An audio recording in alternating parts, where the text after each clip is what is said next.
He walked into Le Bernardin with his 24-year-old secretary on his arm, waving at me like I was an old friend who'd agreed to join them for drinks.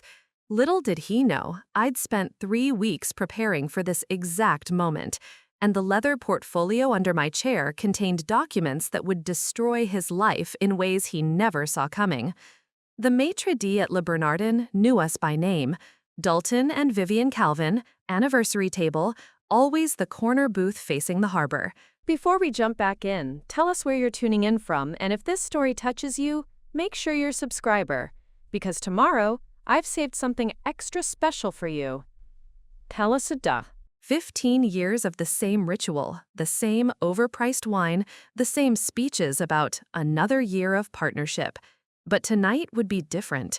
Tonight, I sat alone at our usual table, watching my husband of 15 years stride across the restaurant's marble floor with Haley Kent clinging to his arm like an expensive accessory.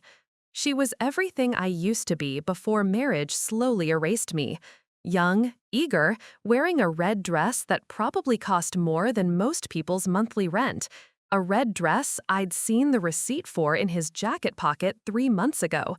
The same jacket pocket where I'd found the hotel reservations, the jewelry receipts, the text messages that made my stomach turn. "Vivian, darling," Dalton's voice boomed across the restaurant, causing other diners to look up from their conversations. He approached our table, my table, with the confidence of a man who believed he held all the cards. "I hope you don't mind, but I brought someone special tonight. This is Haley, my business associate." Haley giggled, actually giggled, as she slid into the booth beside him. She was petite, blonde, with the kind of nervous energy that comes from being 24 and thinking you understand how the world works. Her eyes darted around the restaurant, taking in the crystal chandeliers and white tablecloths, probably Instagram shopping the moment in her mind. "Hello, Mrs. Calvin," she said, her voice syrupy sweet, with just a hint of triumph. "Dalton has told me so much about you. Thank you for letting me crash your anniversary dinner. I hope you don't mind sharing." Sharing. The word hung in the air like expensive perfume, cloying and overwhelming. I looked at my husband, really looked at him, noting how his hair was styled differently tonight, how he'd worn the Armani suit I'd bought him for his 40th birthday, how his wedding ring caught the candlelight as he reached across to pour wine for his mistress. "Not at all," I said, my voice steady as marble. "I love sharing. In fact, I brought something to share tonight, too." I reached down and pulled the leather portfolio from under my chair, setting it on the white tablecloth between us like a centerpiece. Dalton's eyes fixed on it with curiosity, but Haley was too busy studying the menu to notice. "What's this?" he asked, that familiar condescending smile playing at his lips. "Did you prepare one of your little scrapbooks, photos from our trips?" For 15 years, that tone had made me shrink. The gentle mockery disguised as affection, the way he dismissed everything I created or cared about as little or cute or sweet. But tonight, surrounded by the soft jazz and clinking silverware of New York's most exclusive restaurant, that tone just made me smile. "Something like that," I said, untying the portfolio's leather cord with deliberate precision. "Though I think you'll find these particular memories quite illuminating."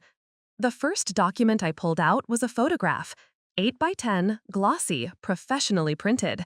Dalton and Haley entering the Plaza Hotel 3 weeks ago, his hand on the small of her back, both of them laughing about some private joke. The timestamp in the corner read 2:47 p.m., the same afternoon he'd told me he was in depositions that would run until evening. Haley's fork clattered against her appetizer plate. Her face went pale beneath her expertly applied makeup, and she grabbed Dalton's arm with both hands. "Dalton, what is this? You said—" "Where did you get this?" he interrupted, his voice dropping to a whisper that somehow carried more menace than if he'd shouted. The charming mask he wore in public was slipping, revealing the controlling man I'd lived with for 15 years. "The same place I got these," I said, pulling out more photographs like a dealer revealing cards. Dalton and Haley at Tiffany & Co., him sliding a bracelet on her wrist. Dalton and Haley at the Four Seasons, sharing champagne in the rooftop bar. Dalton and Haley at our weekend house in the Hamptons, the one he'd told me was being fumigated and would be uninhabitable for a month. The restaurant's ambient noise seemed to fade as the three of us sat in our bubble of tension. Other diners continued their conversations, servers glided between tables with practiced grace, but at our corner booth, 15 years of marriage was being dissected like the expensive fish on our plates. "Vivian, let me explain," Dalton started, but I held up a hand.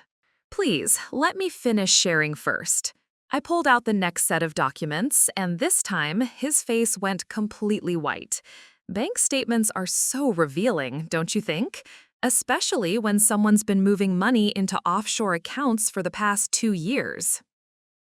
The papers I spread across the table told a story of systematic deception. Joint accounts slowly drained and funneled into investments I'd never heard of. Our retirement savings redirected to a Cayman Islands account in his name only. The second mortgage he'd taken out on our house without my knowledge, using forged signatures that he'd practiced until they looked like mine. Haley was reading upside down, her lips moving slightly as she processed the numbers. When understanding dawned, she turned to look at Dalton with an expression I recognized all too well, the look of a woman realizing she'd been played.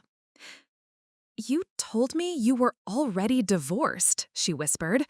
"You said the house was yours, that you'd built this life yourself. You said—" Her voice trailed off as more pieces clicked into place. But I wasn't done yet. The leather portfolio still held its most devastating secrets, and the evening was just beginning. The waiter approached our table with practiced discretion, probably sensing the tension, but trained to ignore domestic drama among the restaurant's wealthy clientele. "More wine for the table?" he asked, his eyes carefully avoiding the photographs scattered across the white linen. "Actually, yes," I said, looking directly at Dalton. "Bring us the 2015 Chateau Margaux, the one from our wine cellar. I believe it's worth about $3,000 a bottle." Dalton's jaw tightened. He knew exactly which wine I meant, the one he'd been saving for a special occasion that never seemed to arrive. The one he'd forbidden me to open even for our 10th anniversary because it was too valuable to waste on sentiment. "Vivian, that's not necessary." "Oh, but it is," I interrupted, still smiling at the waiter. "Tonight is very special. We're celebrating 15 years of marriage. 15 years of partnership, trust, and shared dreams." Each word dripped with enough sarcasm to cut glass. As the waiter retreated, Haley shifted uncomfortably in her seat. She was young, but not stupid. The dynamic at this table was becoming clearer by the minute, and she was starting to realize she might not be the predator she thought she was. "How long?" she asked quietly, looking between us. "How long what, dear?" I asked, though I knew exactly what she meant. "How long have you two been married? Really married?" I pulled out my phone, scrolled to a photo, and turned it toward her. This was our wedding, October 15th, 2008. I was 28, he was 31. Look at us, we actually believed we were going to grow old together. The photo showed a younger version of myself, radiant in ivory silk, gazing at Dalton with the kind of adoration that makes seasoned married couples wince. He looked handsome and confident, his arm around my waist like he was claiming ownership of something precious. "I met him at a charity auction," I continued, settling back into my chair as if we were having a pleasant dinner conversation. "He bid on a weekend in Martha's Vineyard that I donated through my event planning company. Outbid 3 other men just to get my attention. I thought it was romantic." Haley's face was a study in confusion and growing horror. "But he told me you were separated. He said you'd been living apart for months, that the divorce was just a formality." "Living apart?" I laughed, the sound sharp enough to make nearby diners glance over. "Haley, darling, he came home to our bed in Greenwich every single night. Well, almost every night. Tuesdays and Thursdays, he told me he was at the gym with his trainer, Anton Mori. Imagine my surprise when I discovered Anton moved to California 8 months ago." Dalton was gripping his wine glass so tightly I wondered if it might shatter. "Vivian, this isn't the place." On the contrary, this is the perfect place. Le Bernard has always been special to us, hasn't it? Preparing and narrating this story took us a lot of time, so if you are enjoying it, subscribe to our channel. It means a lot to us. Now back to the story. Our third date was here. You proposed at that very table by the window, remember? You said you wanted our marriage to be as carefully crafted and perfectly presented as their tasting menu. I pulled out another document from my portfolio, this one older, more weathered, our marriage certificate. Notice the signatures? Mine's real. I was so nervous that day, my hand was shaking. Yours is perfectly steady because you'd already decided what kind of marriage this would be. The wine arrived, presented with ceremony that now felt absurd given our circumstances. The sommelier poured a small taste for Dalton to approve, but he was staring at the marriage certificate like it might burst into flames. "Sir," the sommelier prompted. "It's fine," I said, waving his hand. "Everything's perfect. Pour it for everyone." As our glasses filled with liquid that cost more than most people's weekly salary, I continued my story. The first year was beautiful. We had that penthouse overlooking Central Park. Remember, Dalton? You said we were building an empire together. My event planning company was thriving. Your investment firm was growing. We were the golden couple. Haley took a large gulp of wine, clearly needing the fortification. What changed? Success, I said simply. My success, specifically. By year 3, my company was generating more revenue than his firm. I was featured on the cover of Manhattan Business Weekly as Entrepreneur of the Year. That's when the comments started. I could see Dalton's face reddening, but I pressed on. Little things at first, suggestions that I might want to scale back my ambitions, concerns that I was working too much, that we never spent time together. When I hired an assistant to free up my evenings, he suggested I didn't really need to work at all. Vivian was overwhelmed, Dalton finally spoke, his voice carefully controlled. I was trying to be supportive. Supportive, like when you convinced me to sell my company to your client, Wes Harris? I pulled out another document, the sale agreement from 5 years ago. Remember this? You said it was a temporary arrangement, that I could buy it back once we'd settled into married life properly. Haley was reading over my shoulder now, her business degree apparently sufficient to understand the terms. You sold your company for half its market value, she said, shocked. And the buyback clause? This expires in 6 months. Expired, I corrected, last month. The same month you started working as Dalton's secretary, coincidentally. The pieces were falling into place for her now. She looked at Dalton with new eyes, seeing perhaps what I'd been too in love to notice for years. The promotion you promised me, the partnership in your firm, was never going to happen, I finished gently. Just like my buyback clause was never going to be honored. Just like the joint accounts were never going to remain joint. Just like this marriage was never going to be the partnership he promised. The restaurant's ambient lighting cast shadows across our table, making the scattered documents look like evidence in a crime scene, which I was beginning to realize they essentially were. I trusted you, whispered to Dalton, and for the first time, I felt sorry for her. She was me 15 years ago, believing in promises that were designed to be broken. We both did, I said, raising my expensive wine glass. But trust, like good wine, improves with age, and I've learned so much over the years. The Chateau Margaux tasted like victory and regret in equal measure.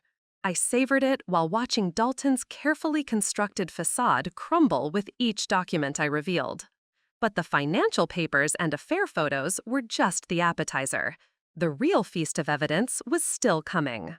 Tell me, Haley, I said, pulling out a thick manila folder. Has Dalton mentioned his other business associates? The ones who helped him perfect his management style? Haley shook her head, glancing nervously at Dalton, who had gone completely silent. His charming dinner companion persona had evaporated, replaced by something cold and calculating that I recognized from countless private arguments. Let me introduce you to the Gentlemen's Investment Club, I said, spreading out a new set of photographs. Every Thursday for the past 5 years, Dalton has met with 3 other successful businessmen: Adam Ford, Gabe Harris, and Robin Kent. Lovely men, really, very supportive of each other's domestic arrangements.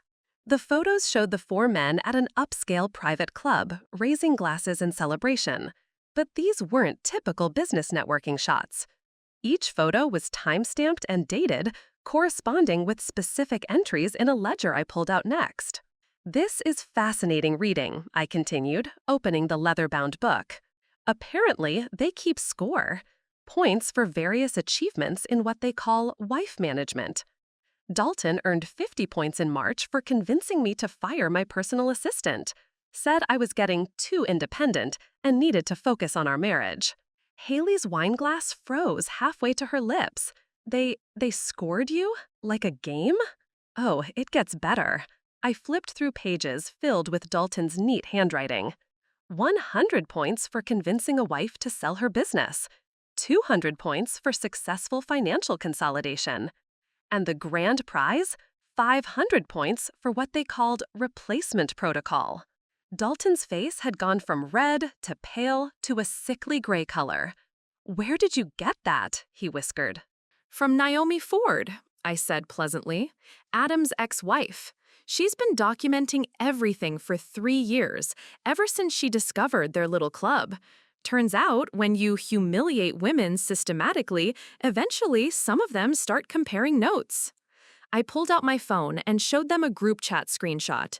The Wives Network, we call ourselves. Naomi, Genevieve Harris, Kimberly Kent, and me. 4 very smart women who married 4 very arrogant men. We've been sharing information for months. The screenshot showed message after message of evidence: bank records, hotel receipts, meeting notes, even audio recordings. The wives hadn't just been passive victims, we'd been building a case. Genevieve was particularly helpful, I continued. Did you know your Thursday meetings were recorded? The club has a minute secretary. They actually kept official records of their strategies for controlling their wives. I opened to a particularly damning page and began reading aloud. Meeting minutes, March 15th. Dalton Calvin reports successful isolation of subject from professional network. Wife now dependent on husband for all social and professional connections. Next phase, introduce replacement to test subject's compliance levels. Haley was staring at Dalton like she'd never seen him before.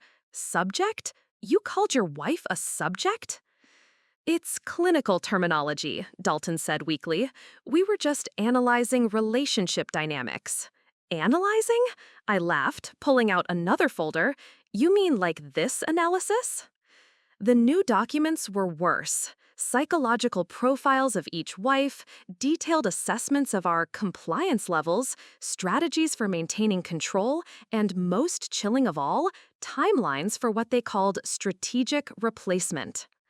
According to this, I said, reading from Dalton's notes, the optimal time to introduce a replacement is between years 12 and 15 of marriage, long enough to establish complete financial control, but before the wife becomes too set in her independence. I looked directly at Haley. Congratulations, you're replacement candidate number 1. Though I should mention, there's also a candidate number 2. Her name is Miranda, and she works in accounting at Dalton's firm. 26 years old, recent MBA, very impressed by successful older men. The color drained from Haley's face completely. There's another woman? Oh, sweet girl, I said, my voice gentle but firm.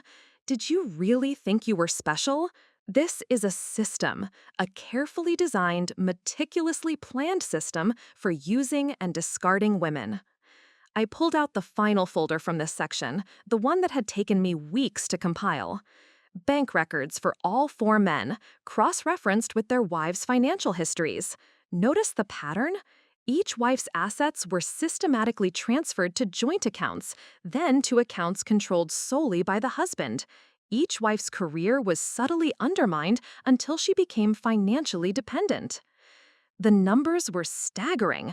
Between the 4 men, they had collectively absorbed nearly $8 million from their wives' businesses, inheritances, and investments. It wasn't just infidelity, it was organized financial abuse on a massive scale. The really brilliant part, I continued, was how they supported each other. When Naomi started asking questions about missing money, Adam would have emergency business trips that required Gabe to cover his meetings. When Genevieve hired a financial advisor, Robin would discover irregularities that required immediate attention. Haley was reading through the documents with growing horror. Her business degree was serving her well. She understood exactly what she was looking at. "This is fraud," she whispered. "Multiple counts of fraud, embezzlement, conspiracy." Among other things, I agreed. But the cytological manipulation was perhaps even more sophisticated than the financial crimes. I opened to a section marked Compliance Protocols and began reading. Phase 1. Isolation from support networks. Phase 2. Financial dependence creation. Phase 3. Self-esteem erosion through constant criticism disguised as care. Phase 4. Replacement introduction to test loyalty and create insecurity. Dalton hadn't said a word for several minutes. He was staring at the evidence spread across our anniversary dinner table, probably calculating how much of his life was about to implode. "The beauty of their system," I said, closing the folder with a snap, "was that each wife thought she was the only one struggling. We blamed ourselves for not being good enough, smart enough, worthy enough. We never realized we were being systematically destroyed by design." I raised my wine glass again, but that changed 6 months ago when Naomi Ford walked into my office with a very interesting proposition. The waiter approached again, probably wondering why our appetizers remained untouched while our table looked like a law firm had exploded across it. I smiled at him, the first genuine smile I'd managed all evening. "We'll need a few more minutes," I said sweetly. "We're having such a fascinating conversation about partnership and trust in marriage." As he retreated, I noticed other diners were no longer pretending not to watch our table. The photographs, the documents, Haley's increasingly distressed whispers, we were becoming dinner theater for Manhattan's elite. Good, let them watch. 6 months ago, I continued, Naomi Ford appeared in my office like an avenging angel. I was planning the Whitmore Foundation Gala. You remember, Dalton? The one where you insisted I keep the budget reasonable because we needed to be smart about our expenses. I pulled out my phone and showed them both a photo from that day. Naomi stood in my office doorway, perfectly put together in a way that spoke of money and determination. Her eyes held the same sharp intelligence I was learning to recognize in women who'd stopped accepting lies. She walked in with a briefcase and said 7 words that changed my life. "I know what our husbands are doing." At first, I thought she meant the affairs. I'd suspected for months. The late meetings, the new clothes, the sudden interest in fitness. Haley flinched at this, probably recognizing herself in the description of Dalton's recent improvements. But Naomi wasn't there about infidelity. She was there about something much worse. She opened her briefcase and showed me bank statements, transaction records, legal documents that made my blood turn to ice water. I pulled out a specific page from my portfolio, a photocopy of a document that still made my hands shake when I looked at it. This is a power of attorney agreement, signed with my forged signature, giving Dalton complete control over my assets in case of my incapacitation or death. Dalton's wine glass slipped slightly in his grip. A few drops of the expensive Margaux stained the white tablecloth like blood. "When did you plan to use this?" I asked him directly, my voice steady despite the fury building in my chest. "When I got too old? Too inconvenient? Or were you waiting for the right accident?" "Vivian, that document is just standard estate planning." "Standard?" I laughed, and this time I didn't care who heard me. "Like it was standard when you increased my life insurance policy to $5 million without telling me? Or when you suggested I start taking those supplements from your nutritionist that made me so tired I could barely function?" Haley was staring at him with undisguised horror now. "Oh my God, Dalton, what did you do?" "I protected our family's interests," he said, but his voice was getting desperate. Vivian was never good with financial details. She needed guidance. I built a $3 million company from nothing, I interrupted, but somehow I was too incompetent to manage my own checking account. I pulled out another document, medical records that I'd obtained through my own doctor. 6 months of blood tests, Dalton. Want to guess what they found? His face went completely white. Traces of alprazolam, Xanax, in therapeutic doses, nothing that would kill me, just enough to keep me docile and confused. The supplements you were so insistent I take every morning with breakfast. The restaurant noise seemed to fade as the gravity of what I was saying settled over our table. Haley was gripping the edge of the table, her knuckles white. Even she understood what slow poisoning meant. You were drugging me, I said, my voice barely above a whisper, but carrying more power than any scream. For 6 months, you were systematically drugging me to make me compliant while you stole my money and planned my replacement. Dalton was shaking his head frantically. It wasn't like that. I was helping you with anxiety. You were so stressed about work. I wasn't stressed about work, I said, standing up slowly. Every eye in the restaurant was on us now, but I didn't care. This moment had been building for 15 years, and I was done hiding it. I was stressed because my husband was poisoning me. The words hung in the air like a confession, like an accusation, like a death sentence for everything we'd pretended to be. You made me think I was losing my mind, I continued, my voice growing stronger. I thought I was developing early onset dementia. I made appointments with neurologists, had brain scans, considered resigning from every board I served on because I couldn't think clearly anymore. I turned to address the room because suddenly this wasn't just about Dalton and me anymore. This was about every woman who'd been told she was too emotional or too confused to trust her own perceptions.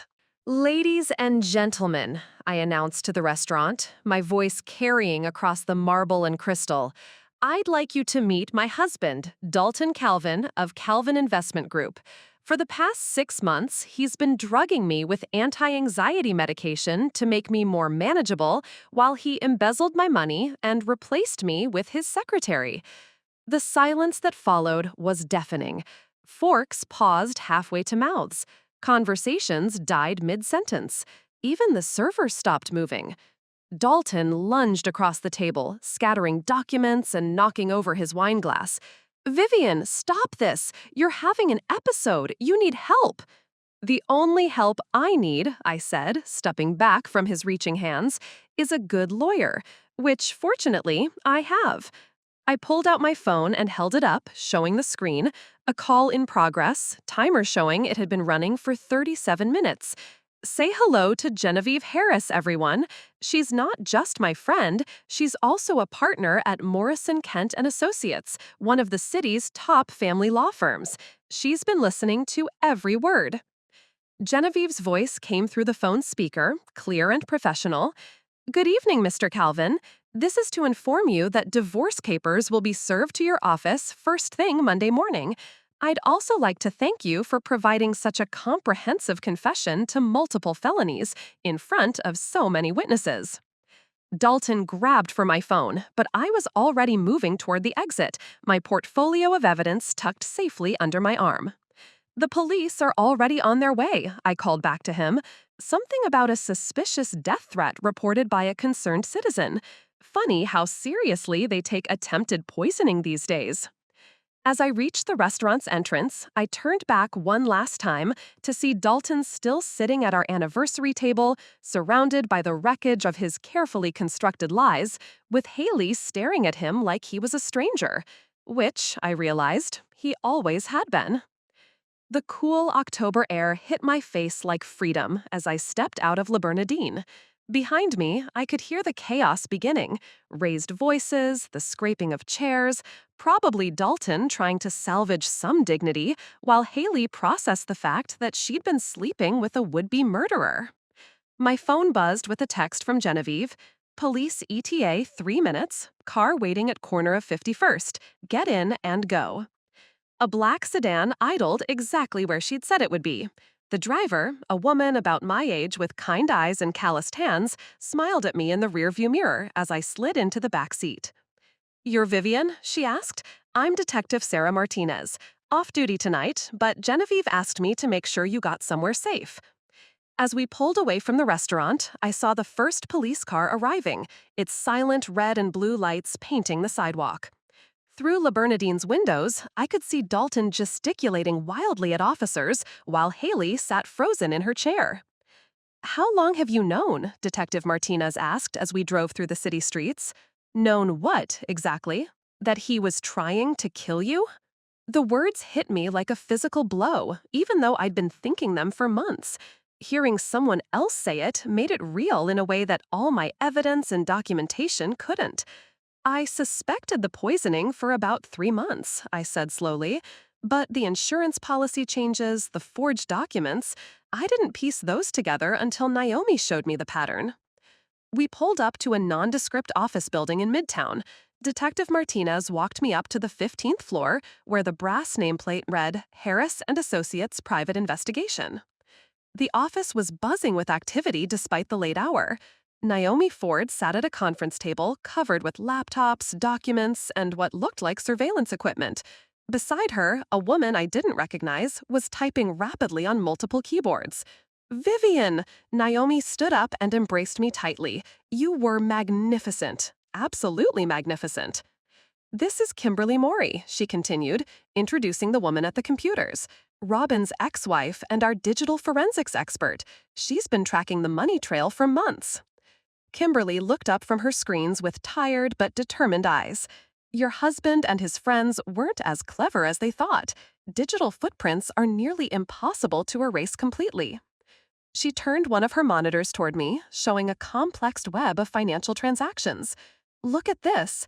Over the past 5 years, they've moved approximately $12 million through a network of shell companies.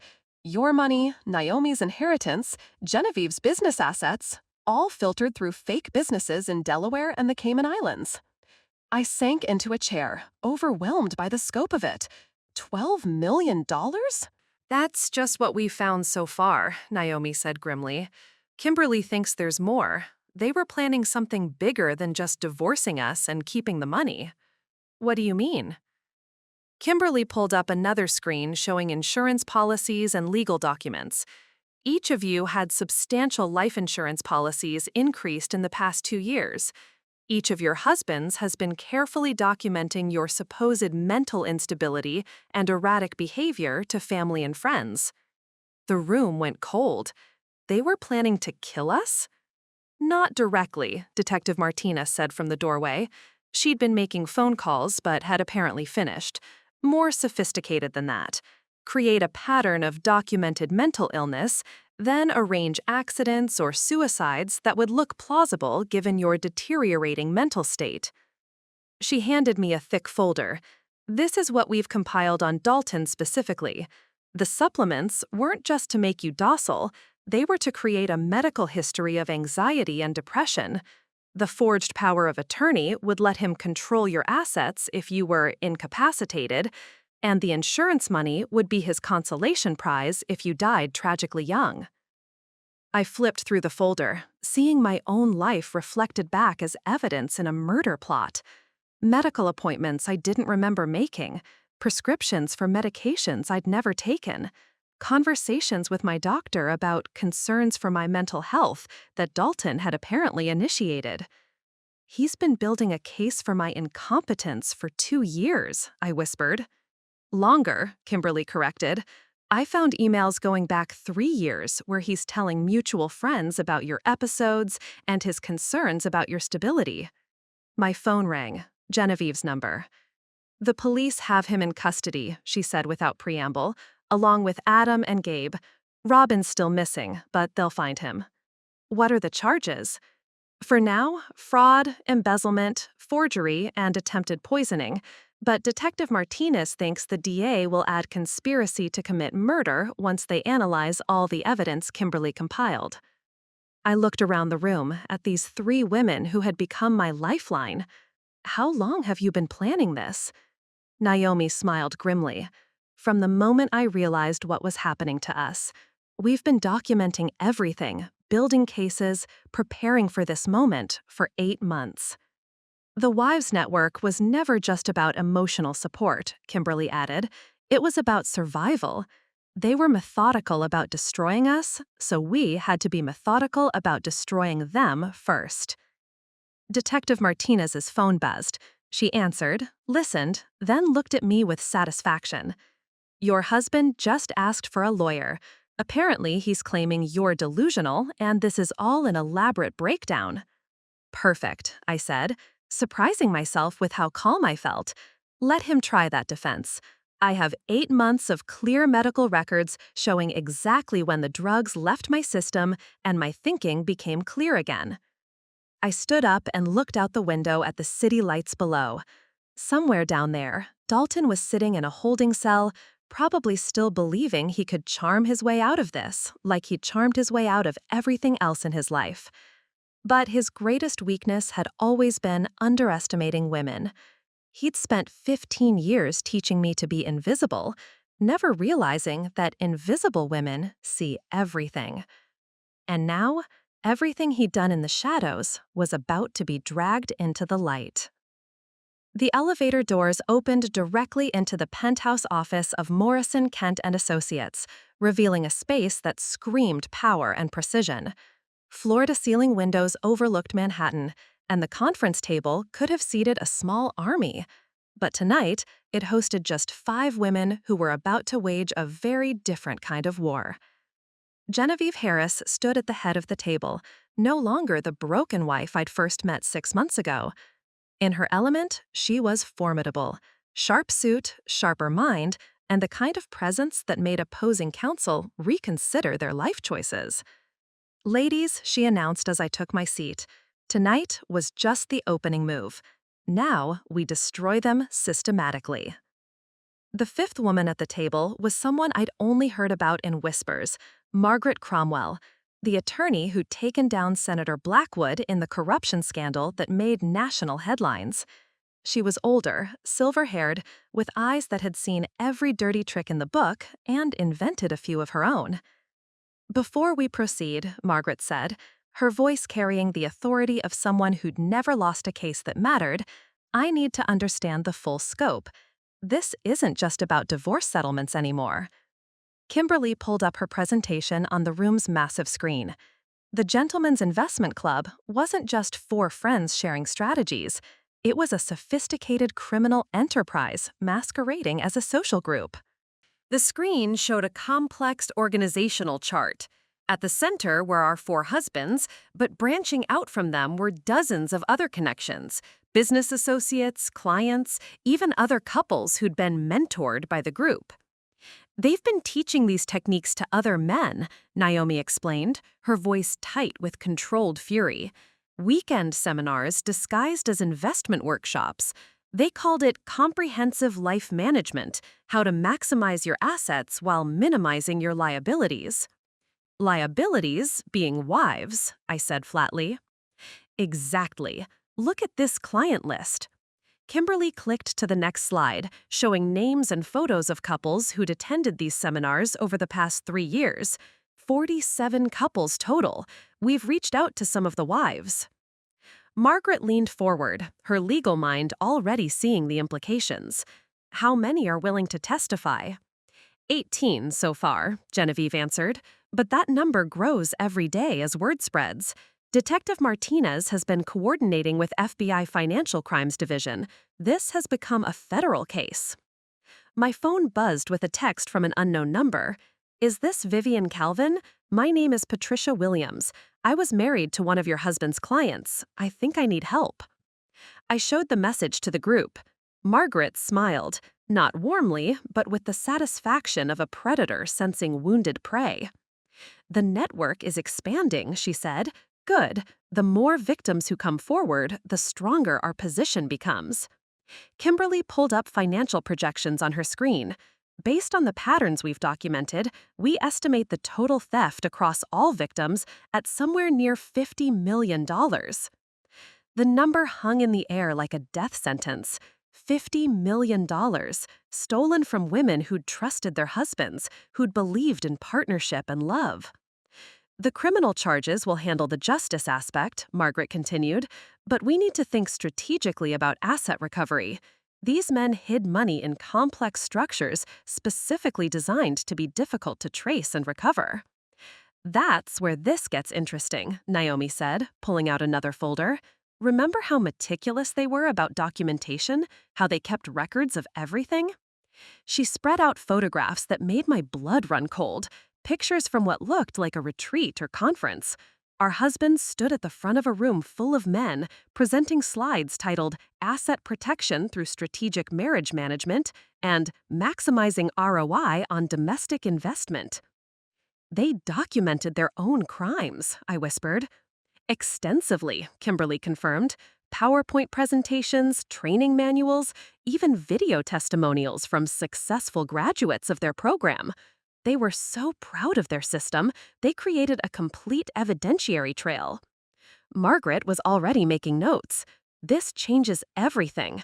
We're not just pursuing individual cases, we're looking at a racketeering charge, RICO violations. This could bring down their entire network. Detective Martinez entered the room with a grim expression.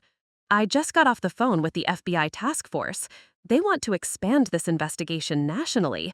Apparently, similar patterns have been reported in Chicago, Los Angeles, and Miami. How similar? Genevieve asked. Identical methodology, same terminology, same psychological manipulation tactics. They think your husbands might have been running a franchise operation. The scope kept expanding beyond anything I'd imagined when I'd sat down for what I thought would be a simple anniversary dinner confrontation. There's something else, Detective Martinez continued. Dalton's been talking. Apparently, he thinks if he cooperates, he can cut a deal. What kind of deal? I asked, though I wasn't sure I wanted to know. He's offering to testify against the other members of his group in exchange for reduced charges. Claims the whole thing was Adam Ford's idea and that he was just following along. Margaret laughed, a sound like breaking glass. How predictable. Honor among thieves only lasts until the handcuffs come out. She stood up and walked to the windows, looking out at the city lights. Ladies, what we have here is an opportunity to do more than just recover our stolen assets. We can dismantle an entire criminal network and prevent this from happening to other women. What do you need from us? I asked. Margaret turned back to face the group, her expression fierce. I need you to be willing to go public, completely public. Media interviews, congressional testimony if it comes to that. This story needs to be told in a way that no one can ever dismiss it or sweep it under the rug. I thought about the woman who'd texted me 20 minutes ago, seeking help. About all the women who were still sitting in expensive restaurants, wondering why their husbands are working late again, why the joint account seemed smaller every month, why they felt so tired and confused all the time. Whatever it takes, I said. The other women nodded in agreement, and Margaret smiled, this time with genuine warmth. Then let's burn their empire to the ground. The FBI field office at Federal Plaza looked nothing like the sterile government buildings you see in movies. It was all beige carpeting and fluorescent lighting with the kind of institutional furniture that suggested serious business, conducted by people who didn't have time for aesthetics. Agent Patricia Chen sat across from me in interview room C, a digital recorder between us and a stack of evidence boxes that represented the last 8 months of my life. She was younger than I'd expected, maybe mid-30s, with the kind of focused intensity that made you believe she could see through lies like glass. Mrs. Calvin, she began, I want to start by saying that what you and the other victims accomplished is unprecedented. Most financial abuse cases never make it to prosecution because the evidence is too scattered or the victims are too intimidated to come forward. Through the one-way mirror, I could see the observation room where Margaret, Genevieve, and Detective Martinez were monitoring the session. This wasn't just an interview, it was the opening statement of a federal case that would destroy the Gentlemen's Investment Club forever. The recordings from the restaurant have been analyzed by our technical team, Agent Chen continued. Your husband's admissions, combined with the financial evidence Miss Mori compiled, give us everything we need for the RICO charges. She pulled out a photograph I hadn't seen before, a surveillance shot of all 4 men entering a building in downtown Manhattan. The timestamp showed it was taken just 3 days ago.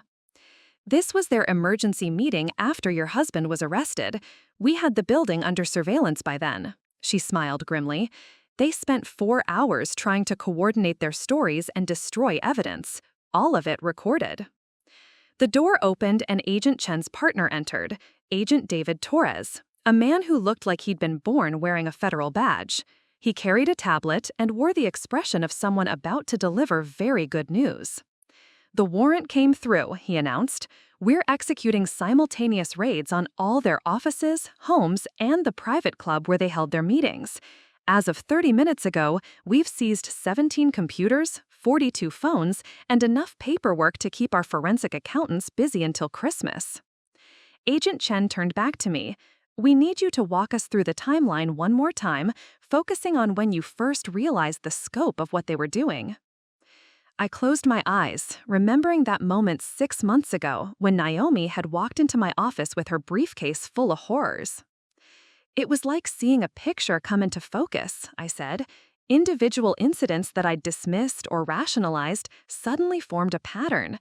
The way he'd isolated me from friends and family, how he'd convinced me to consolidate all our accounts for simplicity, the gradual erosion of my confidence in my own judgment. The psychological manipulation was as systematic as the financial crimes, Agent Torres noted. Dr. Sarah Kim, the FBI's behavioral analyst, has been reviewing their training materials. She says it's one of the most sophisticated domestic abuse operations she's ever documented. Agent Chen pulled up something on her laptop and turned the screen toward me. It was a video file, and when she pressed play, I saw Dalton standing in front of a room full of men presenting what looked like a corporate training seminar. The key to long-term success, his recorded voice said, is making the subject believe that every decision comes from them. You don't command, you suggest. You don't forbid, you express concern. You don't steal, you consolidate for their own good. My stomach turned as I watched my husband of 15 years teaching other men how to psychologically abuse their wives with the same enthusiasm he'd once shown for explaining investment strategies to clients. We found over 40 hours of these training videos, Agent Torres said. Your husband was apparently considered the group's expert on what they called long-term emotional asset management. Asset, I repeated, not partner, not wife. Asset. The dehumanization was deliberate, Agent Chen confirmed. It made it easier for them to justify the financial crimes and, in some cases, the physical harm. She pulled out another file, this one thicker and marked with red tape. Mrs. Calvin, I need to prepare you for something difficult. The investigation has uncovered evidence suggesting that you weren't the only wife they attempted to remove permanently. The room went cold. What do you mean? 3 women married to their seminar graduates have died in the past 18 months, all ruled accidental or suicide at the time, but given the patterns we've discovered, they're reopening the cases, Agent Torres finished. And your evidence, the documentation of the drugging, the forged documents, the insurance policies, it's helping establish a pattern that could bring justice for women who can't speak for themselves anymore. I thought about Patricia Williams, who'd texted me for help, about all the women who'd attended those seminars as supportive wives, never knowing they were being evaluated for their potential as victims. There's something else, Agent Chen said, pulling out a final document. We found this in Adam Ford's safe. It's a contract. The paper was legal-sized, printed on expensive letterhead. At the top, in gold embossing, were the words Comprehensive Life Solutions, LLC. They were franchising it, I whispered. Nationwide, Agent Torres confirmed. Training seminars, consulting packages, even a subscription service for ongoing domestic management support. We've identified operations in 12 major cities with more than 200 men who've participated in their programs. The scope was staggering. What had started as four friends sharing cruel strategies had grown into a nationwide network of systematic abuse hidden behind the veneer of legitimate business training. Agent Chen's phone buzzed. She looked at it and smiled, the first genuine smile I'd seen from her all day. "The raids are complete," she announced. "All four primary targets are in custody, and we've arrested 17 of their associates across 6 states." Through the observation window, I could see Margaret pumping her fist in victory while Genevieve hugged Detective Martinez. "What happens now?" I asked. Agent Chen began packing up her files. "Now we build the strongest federal racketeering case in the history of domestic crimes prosecution, and you, Mrs. Calvin, are going to be our star witness." As we left the federal building, the late afternoon sun felt like a benediction. For the first time in 15 years, I walked down a city street knowing that I was truly safe, not just from Dalton, but from the entire network of predators who'd seen women like me as nothing more than assets to be acquired, managed, and ultimately disposed of. The war wasn't over yet, but the tide had definitely turned. The courtroom was packed beyond capacity. Federal Judge Rebecca Morrison, no relation to the CEO who'd become our ally, presided over what the media had dubbed the gentleman's club trial with the no-nonsense efficiency of someone who'd seen every possible variation of human cruelty. I sat in the witness section, flanked by Naomi, Kimberly, and 17 other women whose stories had emerged as the investigation expanded. We'd become an unlikely sisterhood, bonded by shared trauma and unified purpose. The woman beside me, Maria Santos, squeezed my hand as the prosecutor began her opening statement. "Your Honor, the defendants didn't just commit financial crimes," Assistant U.S. Attorney Jennifer Walsh announced, her voice carrying to every corner of the packed courtroom. "They systematically destroyed the lives of dozens of women while treating their suffering as a game to be won." At the defense table, Dalton sat between his lawyers, looking smaller than I'd ever seen him. The confident man who'd walked into Le Bernardin with his secretary had been replaced by someone gray and diminished, constantly whispering urgent instructions to his legal team. The prosecution will demonstrate that this was not a series of individual crimes, but a coordinated criminal enterprise that generated over $50 million in stolen assets while psychologically torturing victims through methods that would make professional interrogators cringe. Judge Morrison's expression suggested she'd already reviewed the evidence and found it as disturbing as the rest of us had. The first cascade had happened within hours of the arrests. Dalton's investment firm had been raided by federal agents while clients were still in morning meetings. Security footage that later appeared on every news channel showed FBI agents carrying out computers and file boxes while confused investors demanded explanations that wouldn't come for days. By noon, Calvin Investment Group's assets were frozen, their offices sealed, and their clients' portfolios locked in legal limbo. The ripple effect spread through Manhattan's financial district like a virus. Other firms distancing themselves, business partnerships dissolving overnight, deals worth millions evaporating with a few phone calls. The media attention was beyond anything we expected, Genevieve had told me that first week. She was right. Within 48 hours, our story had gone from local crime report to national obsession. The New York Times ran a 3-part series titled The Husband's Club: How Elite Men Turned Marriage into Crime. CNN devoted an entire week to what they called the Gentleman's Investigation.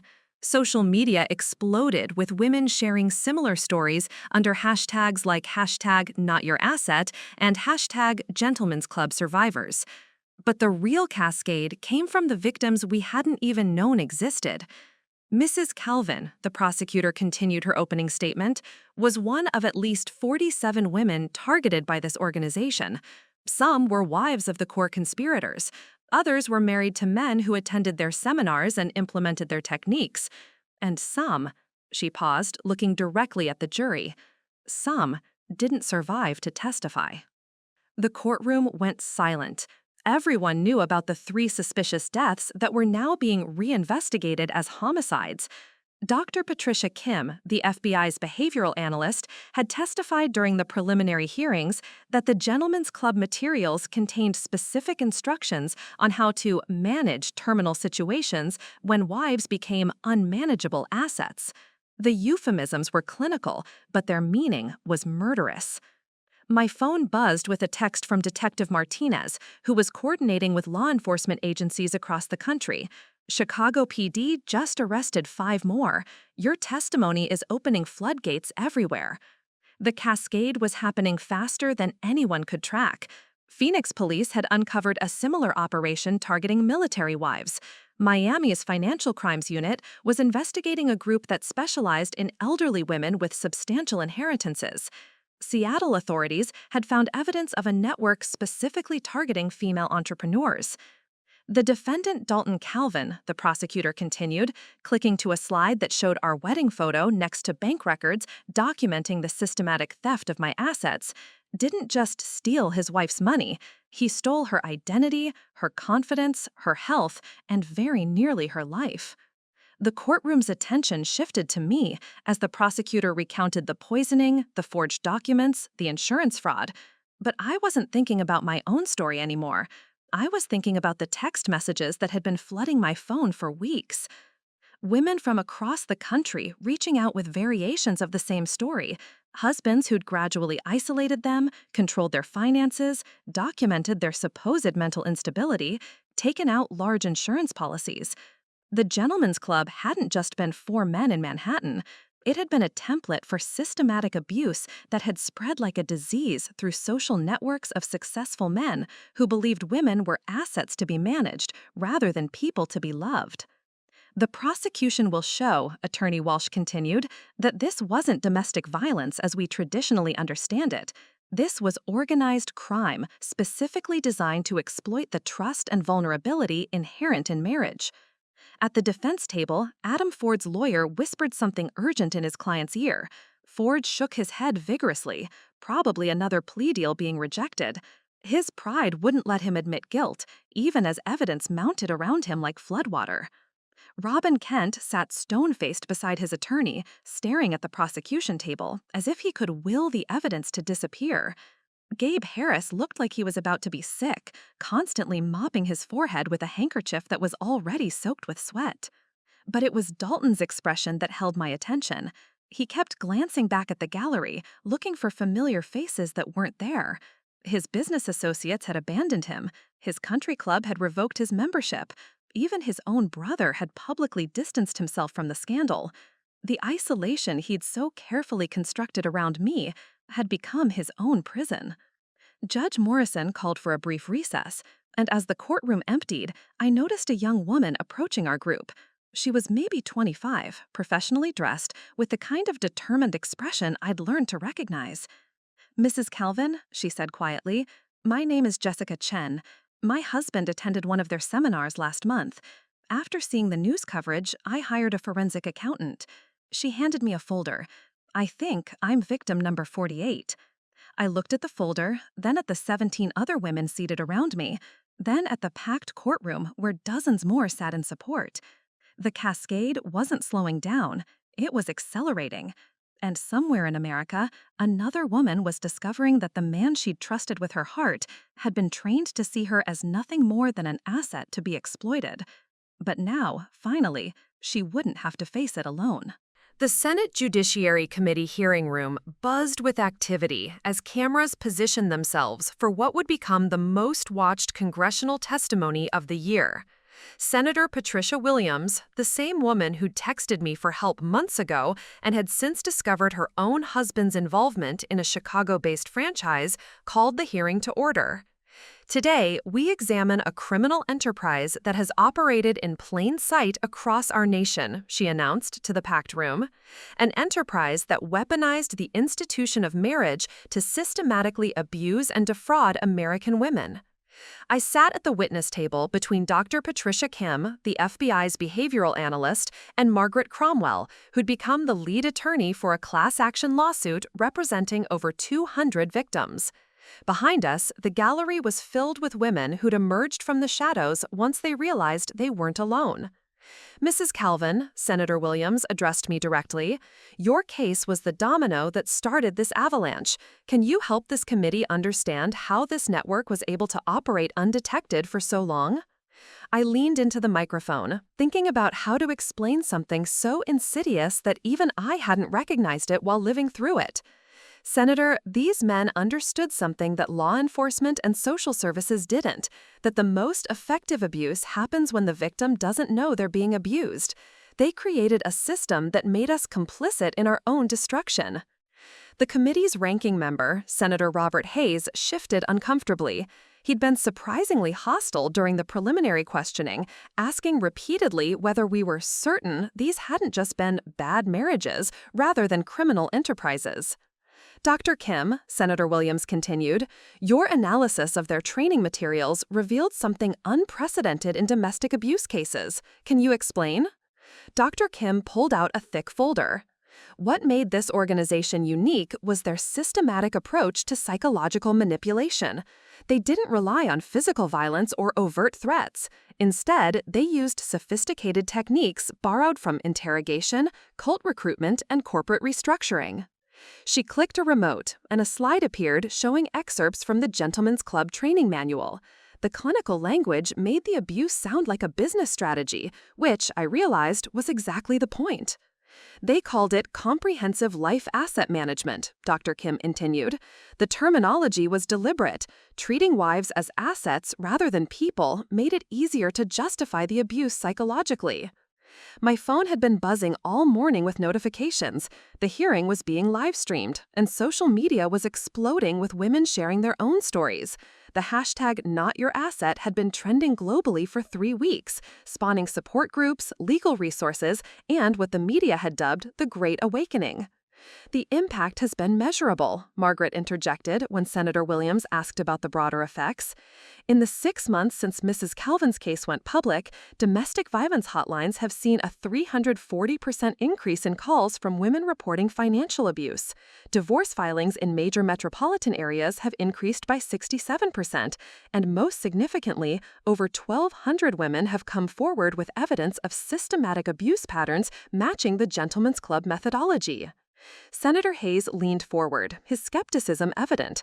Isn't it possible that media attention has simply encouraged frivolous accusations, that we're seeing a kind of hysteria?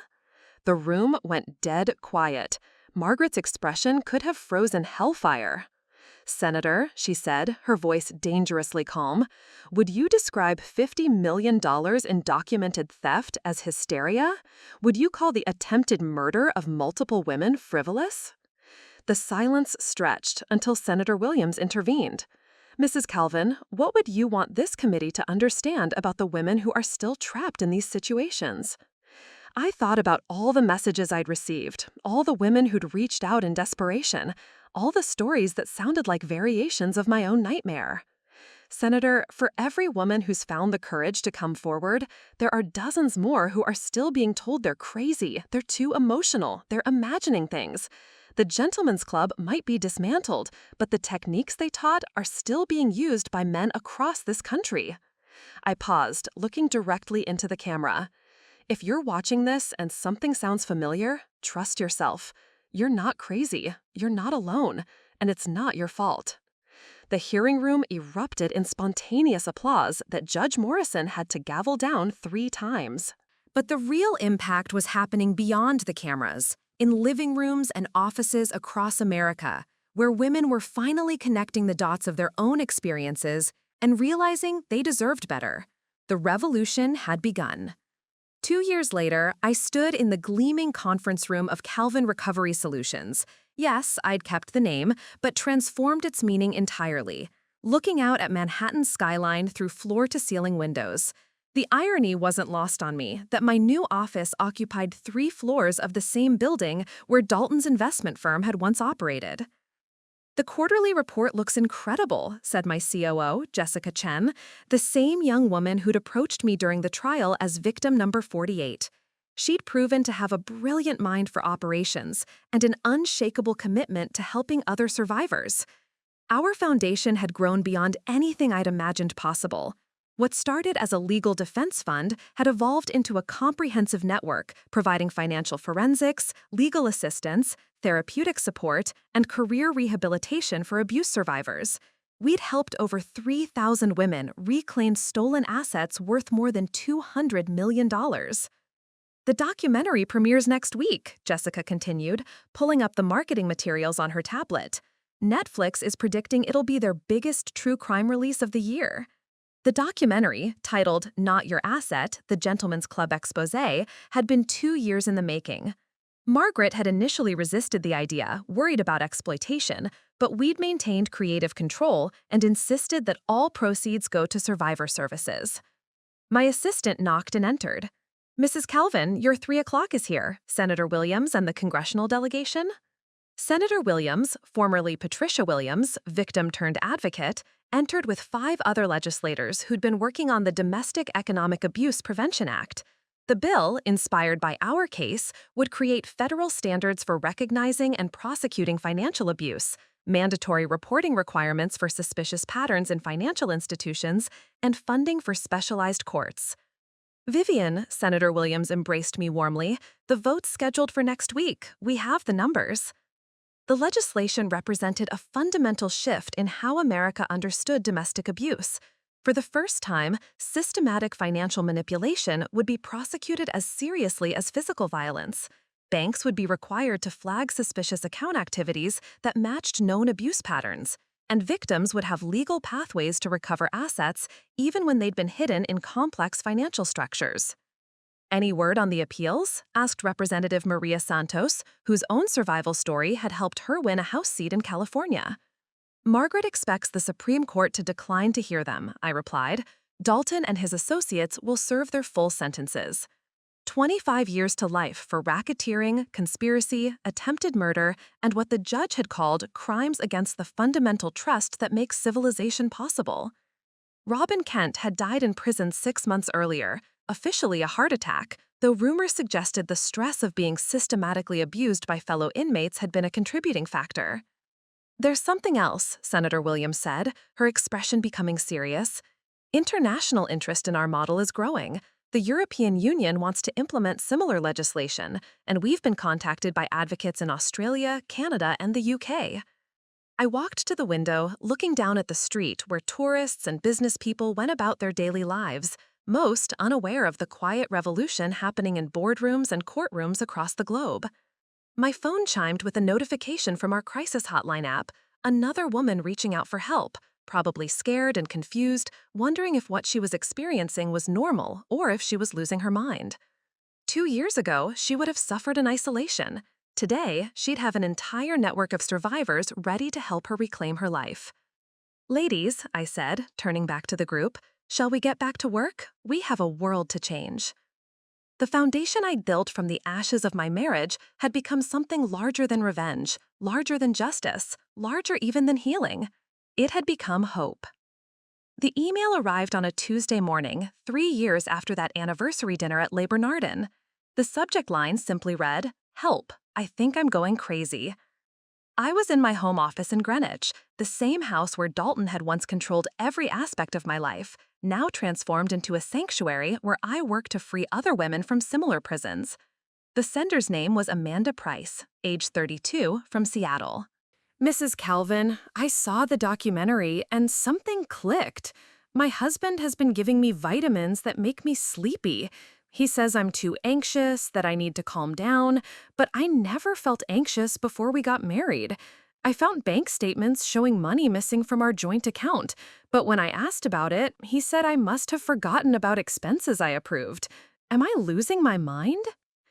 I closed my laptop and called Jessica immediately. "We need to get someone to Seattle, tonight." By evening, I was on a plane. Amanda had agreed to meet at a coffee shop near the University of Washington, somewhere public where her husband wouldn't think to look for her.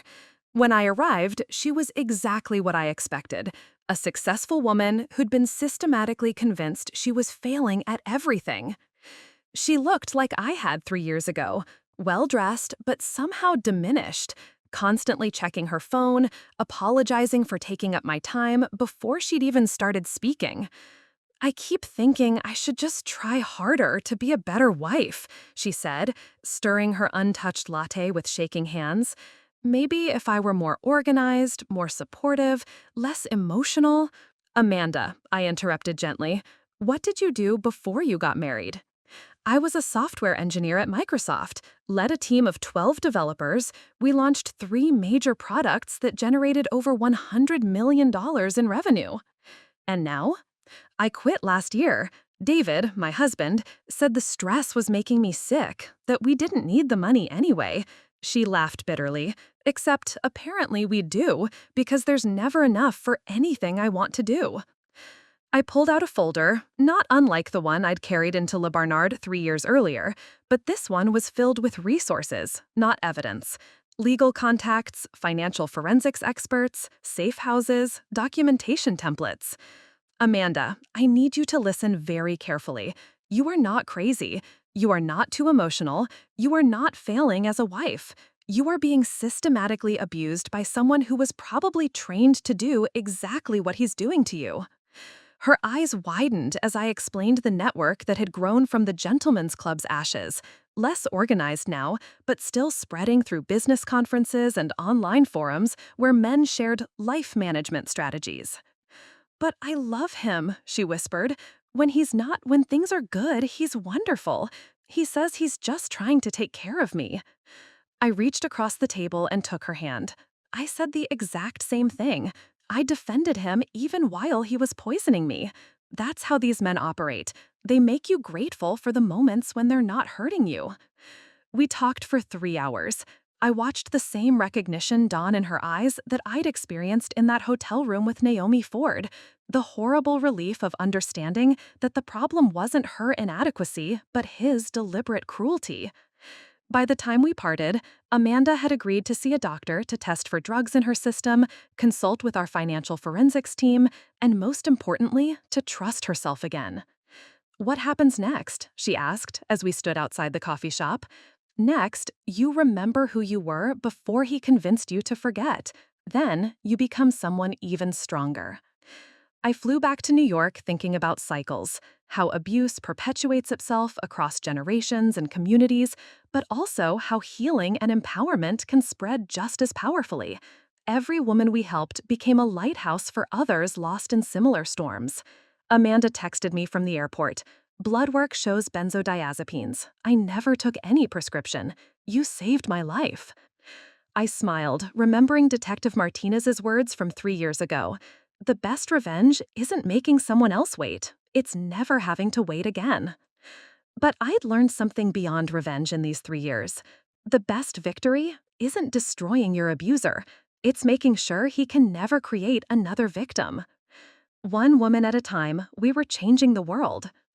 5 years had passed since that October night at Le Barnard, and I stood once again in the same restaurant, but everything had changed. This time, I wasn't waiting for anyone. This time, I was celebrating. The anniversary dinner was my own choice, a private party for the women who'd become my chosen family. Naomi sat to my left, now running her own financial recovery firm. Kimberly was across from me, her digital forensics company booked solid with cases from around the world. Jessica had flown in from opening our West Coast office, and Margaret was regaling the table with stories from her latest Supreme Court victory. 5 years, Margaret raised her champagne glass, the good stuff this time, because we earned it. 5 years since one woman decided she'd had enough of being treated like property. The waiter approached, a different one from that night, thankfully, and asked if we needed anything else. We were the only diners left. The restaurant had given us the space after hours as a gesture of respect for what had started here. Just the check, I said, then caught myself smiling. Actually, no, this one's on the house. The owner, Monsieur Dubois, had insisted. Le Bernardin had become an unlikely symbol of resistance after our story went public. They'd even added a small plaque near our old table, where one woman's courage changed everything. My phone lit up with notifications, messages from women around the world marking their own anniversaries. Not wedding anniversaries, but freedom anniversaries. The dates they'd walked away, fought back, or simply realized they deserved better. The Senate passed the International Domestic Economic Abuse Treaty, Senator Williams had texted. 43 countries signed on. Your story is literally changing international law. I thought about Amanda in Seattle, who just sent photos from her new apartment after successfully divorcing her husband and reclaiming $200,000 in stolen assets. About Maria in Phoenix, whose husband had been sentenced to 15 years for attempted murder. About the hundreds of others whose names I might never know, but whose lives had been touched by our network of survivors. What I still can't believe, Naomi said, interrupting my thoughts, is how many of them there were, how organized it all was. The organization was their weakness, Kimberly replied. If they'd just been individual abusers, they might have gotten away with it forever. But they had to turn it into a business model, had to document everything, had to compete with each other. I pulled out my phone and showed them the latest statistics from our foundation. We've recovered $847 million in stolen assets across all cases. We've helped establish legal precedent in 12 countries, and our prevention program has been implemented in over 300 colleges and universities. But the number that mattered most to me wasn't financial. It was the message counter on our crisis app. Over 50,000 women had reached out for help through our platform. Each one represented a life saved, a future reclaimed, a cycle of abuse broken. The restaurant's lights dimmed around us as we finished our celebration. Outside, the city hummed with its usual energy, millions of people going about their lives, most unaware that the world had quietly become a little bit safer for women. As we gathered our things to leave, I noticed a young woman at the bar, checking her phone anxiously, clearly waiting for someone who was running late. For a moment, I saw myself 5 years ago, hopeful, patient, making excuses for someone who didn't deserve them. I walked over and handed her my card. If you ever need help, I said simply, call me. She looked confused, but took the card. Maybe she'd never need it. Maybe her date was just stuck in traffic, genuinely sorry for being late, rushing to meet her with flowers and apologies. But if not, if she was living my old nightmare, she now had a lifeline. I walked out into the October night, breathing in the crisp air that tasted like freedom.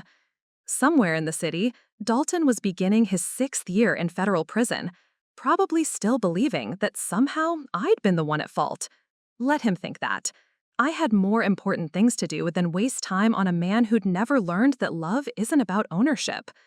I had a revolution to run. Up next, you've got 2 more standout stories right on your screen. If this one hit the mark, you won't want to pass these up. Just click and check them out. And don't forget to subscribe and turn on the notification bell so you don't miss any upload from us.